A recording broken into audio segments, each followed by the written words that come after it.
New at 6, North Alabama students could soon learn about human trafficking. Advocates are pushing for a bill next session that would require it in public schools. Parents told Way 31's Reyna that adding it to the curriculum could help save lives.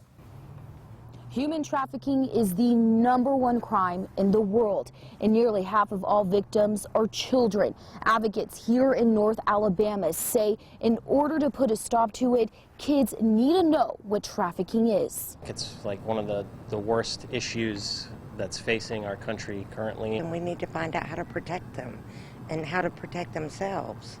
The North Alabama Human Trafficking Task Force says education is key. For 10 years, Pat McKay has been actively involved in finding solutions to end a crime that's often called modern-day slavery.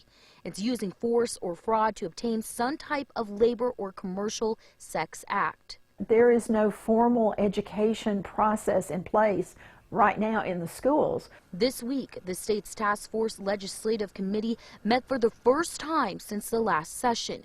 McKay says the majority of that meeting was spent discussing what could be done to implement training within public schools. Every state needs to make sure that the most vulnerable population to human trafficking is knowledgeable about what to look for.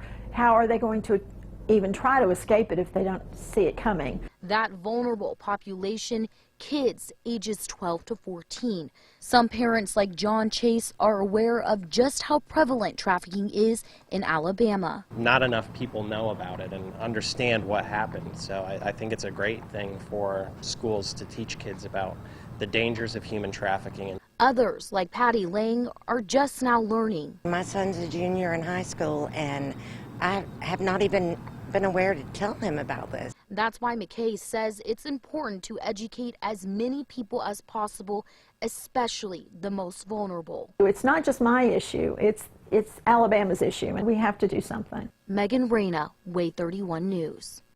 McKay says this is a bipartisan issue. She says both Democrats and Republicans are on this task force committee. She's hopeful there will be a bill by February.